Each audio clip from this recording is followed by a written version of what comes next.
بسم اللہ الرحمن الرحیم، السلام علیکم ورحمۃ اللہ وبرکاتہ۔ ناظرین، آرمی چیف کی ایکسٹینشن والا بل نیشنل اسمبلی سے پاس ہو گیا ہے اور سینٹ میں بھی جو کمیٹی تھی وہاں پہ ہنگامی اجلاس بلا کے پاس کر دیا گیا ہے وہاں سے، اور کل ایک فارمیلٹی رہ گئی ہے کہ سینٹ سے وہ پاس ہو جائے۔ میں اب آپ کو ایک دلیل سے یہ بات کرنا چاہتا ہوں کہ کس طرح نون لیگ کی سیاست فضل الرحمان کو ناقابل تلافی نقصان اور اس کی سیاست اور یہ سب کچھ جو ہے وہ سلولی بٹ شورلی پاکستان کے سسٹم سے کھرچ کے نکالا جا رہا ہے۔ میں آپ کو بہت پیچھے نہیں لے کے جاؤں گا، بلکہ آپ کو یہ ابھی کی بات بتاؤں گا۔ کس کو نہیں پتا کہ الطاف حسین نے جو ہے وہ تباہی مچائی ہوئی تھی کراچی میں؟ کس کو نہیں پتا تھا؟ بطہ خوری، قتل و غارت، سب کچھ، اس سب پہ آہستہ آہستہ آپریشن کر کے سب کچھ کیا گیا قابو، لیکن الطاف حسین پہ پابندی تب لگی جب وہ پوری طرح سے ایکسپوز ہو چکا تھا۔ ایک وقت تھا کہ الطاف حسین کے خلاف آپ کا میڈیا بھی بات نہیں کر سکتا تھا، اتنا طاقتور تھا وہ۔ ایک اس کے اشارے پہ پورا کراچی بند ہو جایا کرتا تھا، لیکن اداروں نے جب آپریشن رد الغدار کا فیصلہ کیا تو الطاف حسین کی اتنی مٹی پلید ہونے دی، پہلے اسے پورا ایکسپوز ہونے دیا، پھر اس کا خاتمہ ہوا۔ یہ میں آپ کو مثال کیوں دے رہا ہوں؟ اب آپ کو ساری وجوہات سمجھ آ جائیں گی کہ فضل الرحمان کا دھرنا کیوں آیا، کیسی غلط امیدیں اسے دلوائی گئیں اور پھر ذلیل و خوار کر کے اس کو واپس بھیجا گیا۔ سخت الفاظ اس لیے استعمال کر رہا ہوں کہ حقیقی معنوں میں یہی ہوا، اور میں فضل الرحمان کو عالم دین نہیں مانتا، تو اس لیے یہ بات بھی کر رہا ہوں۔ اس کی ایک مثال میں آپ کو سمپل دے دیتا ہوں کہ کیسے ثابت ہوتا ہے کہ فضل الرحمان کو ذلیل و خوار کر کے یہاں سے بھیجا گیا۔ کہ فضل الرحمان کے ساتھ اگر کوئی ڈیل ہوتی اسٹیبلشمنٹ کی تو فضل الرحمان کم از کم واک آؤٹ نہ کرتا، خلاف ووٹ دیتا، فیور میں ووٹ دیتا، جو بھی۔ یہ جو واک آؤٹ کیا گیا ہے اس کا مطلب یہی ہے کہ وہ کسی چیز کا حصہ نہیں بننا چاہتا، کیونکہ اسے حصہ نہیں دیا گیا۔ اس نے آخر تک کوشش کی، منانے کی کوشش جاری رکھی فضل الرحمان نے ان پارٹیوں کو کہ تم جو ہے وہ تھوڑا لٹکاؤ، اس معاملے کو لٹکاؤ، اپنے لیے کچھ اور لیتے ہیں، کچھ لیتے ہیں، کچھ لیتے ہیں، لیکن ان پارٹیز کے اپنے اپنے مفادات جہاں تک تھے وہ انہوں نے کیا، لیکن فضل الرحمان کی ایک بھی نہیں چلی۔ اب دوسری بات کہ نون لیگ کا کیا ہے، میں اس کے ساتھ آپ کو مثال جوڑتا ہوں۔ پنجاب میں ووٹ بینک ہے نون لیگ کا، بالکل اسی طرح جیسے الطاف حسین کا ووٹ بینک کراچی حیدرآباد میں تھا، اور بہت زیادہ تھا۔ لوگ وہاں تھے جو اس کو سپورٹ کرتے تھے، لوگ وہاں تھے جو اس کو اپنا سب کچھ مانتے تھے۔ مجھے آج بھی یاد ہے، میں آج سے کوئی آپ کو 16 یا 18 سال پہلے کی بات بتا رہا ہوں، جو منی بس ہوتی ہے اس میں ہم بیٹھے، تو وہاں پہ ہم بات کر رہے تھے آپس میں، تو کچھ لڑکے کھڑے ہوئے تھے، انہوں نے کہا ہمارے الطاف بھائی کے بارے میں تم نے بات نہیں کرنی۔ ہم ایسے کوئی مذاق کی بات کر رہے تھے، انہوں نے کہا ہمیں گالی دے دو لیکن الطاف بھائی کے بارے میں بات نہ کرنا۔ تو ہم نے ان سے جب جان پہچان کرنے کی کوشش کی تو انہوں نے کہا یار ہم کراچی کے ہیں، یہاں گھومنے پھرنے آئے ہوئے ہیں آپ کے علاقے میں۔ کہنے کا مطلب یہ ہے کہ الطاف حسین کے بارے میں لوگوں نے اس کو اپنا بہت کچھ، لیڈر سے بھی کچھ زیادہ سمجھا ہوا تھا، سمجھ رہے ہیں آپ؟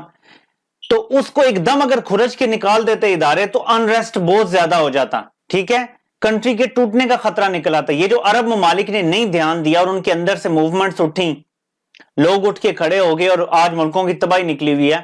ہماری جو ادارے ہیں نا، اسٹیبلشمنٹ ہے اور جو آپ کے دفاع کے ادارے ہیں، وہ ان چیزوں کا خیال رکھتے ہیں کہ ان کو تمام پتہ ہے کہ کس قسم کی جنگیں جو ہے وہ آپ پہ مسلط کی جاتی ہیں، تو وہ ان چیزوں کا خیال رکھ کے پھر انہوں نے الطاف حسین کو تب ختم کیا، بین ہوا جب اس نے اپنے آپ کو ایکسپوز کر دیا۔ اسی طرح فضل الرحمان کو دھرنے میں بلا کے پوری طرح ایکسپوز کروایا گیا، پہلے آرمی کے خلاف اس سے باتیں کروائیں، تقریریں کروائیں، پھر اس نے کہا جی اب آپ ہمارے ساتھ ہیں، نہیں ہیں وہ ہے سلیکٹڈ، پھر گالیاں، پھر اس کے پلیٹ فارم سے لاپتہ افراد کی باتیں شروع ہو گئیں اور اداروں کو ٹارگیٹ، اور پی ٹی ایم والا بیانیہ شروع ہو گیا، ایکسپوز ہو گیا، عوام کے سامنے ایکسپوز کر دیا گیا۔ اب فضل الرحمان سائیڈ پہ، سیاست کا 12th مین، اب سیاست کا 15ویں نمبر کا کھلاڑی بھی نہیں رہا، شاید 16 نمبر پہ چلا گیا، یعنی جو سپیئرز ہوتے ہیں کہ اگر کبھی 15 میں سے کسی کو انجری ہو تو اس کو پھر ہم اندر لے آئیں گے 15 کھلاڑیوں میں۔ یہ حال ہو گیا فضل الرحمان کا۔ یہی حال کیا گیا نون لیگ کا۔ وہ کیسے؟ نون لیگ کا ووٹ بینک ہے پنجاب میں، سب مانتے ہیں کہ ہے، ہم خود دیکھتے ہیں لوگوں کو گراؤنڈ پہ کہ وہ اتنے برین واش ہوئے ہوئے ہیں کہ انہیں سمجھ نہیں آ رہی کہ ووٹ کی عزت دو کبھی نواز شریف والا بیانیہ تھا ہی نہیں۔ وہ صرف کہہ رہا تھا کہ مجھے اجازت دو، مجھے اجازت دو، مجھے جانے دو، نہ میں نے پیسہ دینا ہے نہ کچھ، اور بلیک میل ایسے کر رہا تھا کہ جتنے راز مجھے پتہ ہیں وزیر اعظم رہتے ہوئے وہ میں سارے بتا دوں گا، مجھے خاموشی سے باہر جانے دو، میری بیٹی کو بھی باہر جانے دو، ہمیں سکون سے زندگی گزارنے دو، باقی تو ٹھیک ہے پھر معاملات طے کر لیتے ہیں۔ نواز شریف کا ٹوٹل بیانیہ یہی تھا ووٹ کی عزت دو گا۔ لیکن آپ دیکھتے ہیں کہ سینٹرل پنجاب میں آپ کو ابھی بھی نون لیگ کے ایسے مل جائیں گے سپورٹرز اور ووٹرز جو آپ کو لگتا ہے کہ یار انہیں نہیں سمجھ آ رہی بات. اب یہ کام کروا کے ووٹ ڈلوا کے اور یہ سارا کچھ اب آپ کو سمجھ آئے گا کہ یہ ووٹ ڈالنے کے بعد نون لیگ کے وہ ہارڈ کور ووٹرز کے لیے بھی دفاع کرنا ناممکن ہو گیا ہے. وہ لوگ جو عمران خان کو سلیکٹڈ اور جنرل باجوہ کو سلیکٹر کہتے تھے اور فوج کی نفرت اور کس حد تک چلے گئے تھے، ان لوگوں کے لیے اب واپس آنا، ریورس گیئر لگانا اور دفاع کرنا مشکل ہے. تو وہ پارٹی چھوڑتے جا رہے ہیں، خاموش ہوتے جا رہے ہیں. بہت ساروں کو میں دیکھا ہوں ریفارم سوشل میڈیا پہ اپنے ہینڈلز بدل لیے ہیں. ان میں سے کئی مریم نواز کو گالیاں دے رہے ہیں، کئی نواز شریف کو گالیاں دے رہے ہیں. وہ کیوں؟ ایک 2 سال لگائے، 2.5 سال ووٹ کی عزت دو کا نیریٹو کھڑا کیا. نون لیگ نے جو ووٹ لیا تھا 2018 میں وہ ایک ہی نعرہ تھا کہ ہم ووٹ کو عزت دلائیں گے. سب کو پتا تھا انہوں نے کرپشن کی ہے، سب کو پتا تھا انہوں نے پاکستان کی معیشت کو تباہ کر دیا ہے، قرضے چڑھا دیے ہیں. اس کے باوجود اگر انہیں کوئی جینون ووٹ پڑا ہے تو وہ ایک نعرے پہ پڑا ہے کہ ہم ووٹ کو عزت دلائیں گے، سول سپریمیسی قائم کریں گے. جب وہی نہیں رہی تو جو ان کا ووٹر پڑھا لکھا ہے نا وہ اب ان کو چھوڑتا جا رہا ہے. اور اسی طرح فیز آؤٹ ہی ہوتے جائیں گے. ابھی نواز شریف اور مریم نواز کی مٹی پلید ہوئی ہے.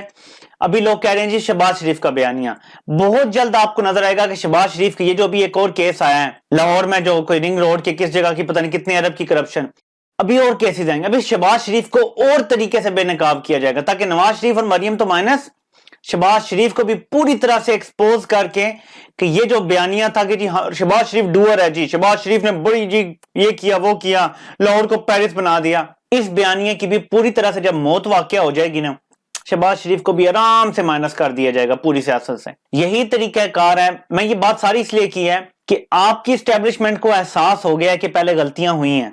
نواز شریف کو لانا غلطی تھی، نواز شریف کو جیتنے دینا غلطی تھی، 97 میں جتانا غلطی تھی، ملک سے باہر بھیجنا غلطی تھی، 2001 میں اس کو باہر آنے دینا، واپس آنے دینا اور این آر او کرنا غلطی تھی. یہ ساری غلطیوں کو سدھارنے کا وقت آ گیا. اور اسی لیے جنرل کیانی کے جانے کے بعد آپ کو پتا ہے کہ پالیسی نے ایک میجر چینج لیا اور الطاف حسین پہلی کیجوالٹی ہوا اس پالیسی چینج کی. پھر نواز شریف کا جب کیس آیا تو کہا گیا کہ نہیں اب فیصلہ ہوگا اس پہ، پہلے جس طرح مٹی پاؤ تھا اب نہیں ہوگا. اور کرتے کرتے کرتے ہم اس طرف جا رہے ہیں جہاں پہ یہ سارا گند اور غلاظت مائنس ہوگی سیاست سے اور صرف اچھے لوگ رہ جائیں گے انشاءاللہ. آہستہ آہستہ بے شک وہ عمران خان کی پارٹی کی چھتری کے اندر آہستہ آہستہ غلاظت کا ڈھیر جو سیاست میں چپکا ہوا ہے اس کو slowly but surely vote bank کم کرتے جا رہے ہیں، لوگوں کو شعور آتا جا رہا ہے، لوگوں کی اندھی تقلید جو لوگوں کے لیے وہ ختم ہوتی جا رہی ہے اور یہ لوگ سیاست سے آپ کے باہر ہوتے جا رہے ہیں. شہباز شریف نے کہا تھا میں 7 تاریخ کو واپس آؤں گا. اب تو یہ ترمیم بھی پاس ہو گیا، اب تو کوئی خطرہ نہیں ہے نا. پہلے تو یہ تھا جی وہ نون لیگ کا سخت بیانیہ ہے تو شہباز شریف ڈرتا ہے مجھے گرفتار نہ کر لیں. ٹھیک ہے اب تو دے دیا ہے نا ووٹ، اب کل سینٹ میں بھی ہو جائے گا انشاءاللہ پاس. اب کیوں ڈر رہا ہے؟ اب کیوں کہہ رہا ہے کہ مجھے پکی استثناء دے دو عدالت میں پیش ہونے سے؟ یہ کیوں مانگ رہا ہے؟ ابھی 17 تک اس کو استثناء ملی ہے، 7 کی تھی پھر 17 کی ہے کہ اس کو پیش ہونا ہے شہباز شریف کو اپنے کیس میں. وہ کہہ رہا ہے مجھے جب تک کیس چلتا ہے جو ہے نا انڈیفینٹ استثناء دے دو. کیوں مانگ رہا ہے؟ کیونکہ یہ سارے مائنس ہونے جا رہے ہیں سیاست سے، ان کو اپنا کوئی مستقبل نظر نہیں آ رہا سیاست کا، اور یہی ہے پاکستان کی سیاست کا مستقبل. آہستہ آہستہ آپ کو لگے گا ملک کے حالات بھی بہتر ہو جائیں گے انشاءاللہ اور یہ گند نکل جائے گا ہماری سیاست سے. ہمیں کوئی صاف قیادت جو ہے نا، اپوزیشن ہو حکومت ہو، ہر جگہ صاف ہی قیادت انشاءاللہ ملے گی. ہم اسی طرف بڑھ رہے ہیں، یہ راتوں رات نہیں ہوگا، یہ فیزز میں چل رہا ہے. اس کا ایک فیز تھا الطاف حسین کو ہٹانا، پھر نواز شریف، اب شہباز شریف بھی سمجھ لیں تقریباً 50-60% نکل چکا ہے، تھوڑا بہت جو رہ گیا گیم وہ بھی ختم ہو جائے گی. اور انشاءاللہ تعالی ہم وہ دن ضرور دیکھیں گے جب حقیقی عوام کی حکمرانی ہوگی اس ملک میں، جب کوئی ایک بندہ بھی ووٹ میں دھاندلی نہیں کر سکے گا. فری اینڈ فیئر الیکشن ہمیشہ ہوا کریں گے تاکہ کسی ایک سیٹ پہ بھی کبھی کوسچن نہ اٹھے جیسے یورپ میں ہوتا ہے. انشاءاللہ ہم اس طرف جائیں گے. مجھے پوری امید ہے کہ اداروں کو بھی غلطیوں کا احساس ہو گیا ہے اور ان کو فیز آؤٹ کرنے کا پلان جو ہے وہ تیزی سے آگے بڑھ رہا ہے اور یہ کامیاب ہوگا انشاءاللہ تعالی. اور ایک چھوٹی سی آپ کو اینڈ میں بتاتا چلوں، عمران خان اور جنرل باجوہ کی جوڑی جو ہے وہ صحیح جا رہی ہے، عالمی سطح پہ بھی ملکی سطح پہ بھی ہر لحاظ سے ایک دوسرے کے ساتھ چل رہے ہیں، مدد ہو رہی ہے ایک دوسرے کی. آرمی چیف کے ایکسٹینشن کا ٹوٹل اختیار کیونکہ وزیراعظم کو ابھی یہ قانون جو پاس ہو رہا ہے دے دیا گیا ہے. ٹھیک ہے، میکسیمم ایج 64 اگر کر دی گئی ہے تو اس پہ آپ نے غور کرنا ہے کہ جنرل باجوہ جو ہے وہ 11 نومبر کو 1960 میں پیدا ہوئے ہیں تو ان کی ایج ابھی 59 ہے، 60 نہیں ہوئی.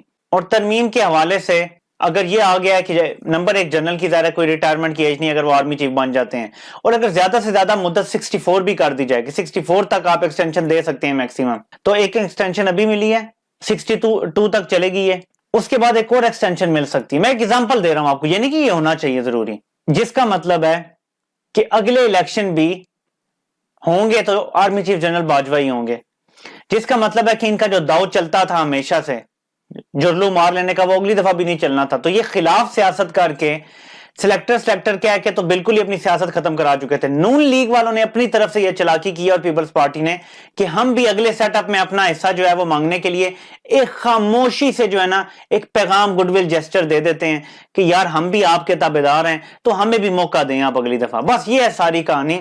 کیونکہ میں کچھ کہہ نہیں سکتا، ویسے تو اداروں کو اسٹرانگ ہونا چاہیے، میرا بھی یہی ماننا ہے. ابھی تو ہمارے ایکسٹرا آرڈینری سرکمسٹانسز ہوئے میں ہیں ہر طرف جو ہے، کیونکہ کشمیر کا مسئلہ بہت ہاٹ ہوا ہوا ہے انڈیا کے اندر سارا، پھر آپ کا افغانستان کی بھی ڈیل چل رہی تھی، مذاکرات چل رہے تھے، پھر ایران کا یہ نیا مسئلہ کھڑا ہو گیا. تو ابھی تو چلو ایکسٹینشن کا ایک بنتا ہے، لیکن ویسے تو ادارہ مضبوط ہونا چاہیے. لیکن میں آپ کو بتا رہا ہوں کہ یہ سوچتے ہیں کہ عمران خان شاید جنرل باجوہ کو نیکسٹ ایکسٹینشن بھی دے دیں گے، تو اس لیے ان لوگوں نے جو ہے یہ کیا ہے کہ ہم ووٹ دیں گے اور ہم اپنی بھی ذرا کرائیں نا کہ ہم بھی وفادار ہیں، سرکار ہماری طرف بھی ذرا نظر کرم فرمائیں. شہباز شریف تو جلسے میں کھلے عام کہہ چکا ہے فضل الرحمان کے کنٹینر سے کہ جتنی سپورٹ آپ نے عمران خان کو کیا اس کا 15% بھی ہمیں کرتے تو ہم بہت کچھ کر جاتے. کھل کے مانگ رہے ہیں نا سپورٹ، تو سارا بیانیہ اسی طرف جا رہا ہے. لیکن ان کو انشاءاللہ واپسی کا رستہ نہیں ملے گا. یہ ووٹ کیا یہ آئینی ترمیم بھی کر دینا کہ جنرل باجوہ تا حیات جنرل ہیں، تب بھی ان لوگوں کی سیاست انشاءاللہ اب دوبارہ بحال نہیں ہوگی، یہ میرا یقین ہے. اللہ پاک آپ سب کا حامی و ناصر ہو. آپ سب کے سننے کا بہت بہت شکریہ.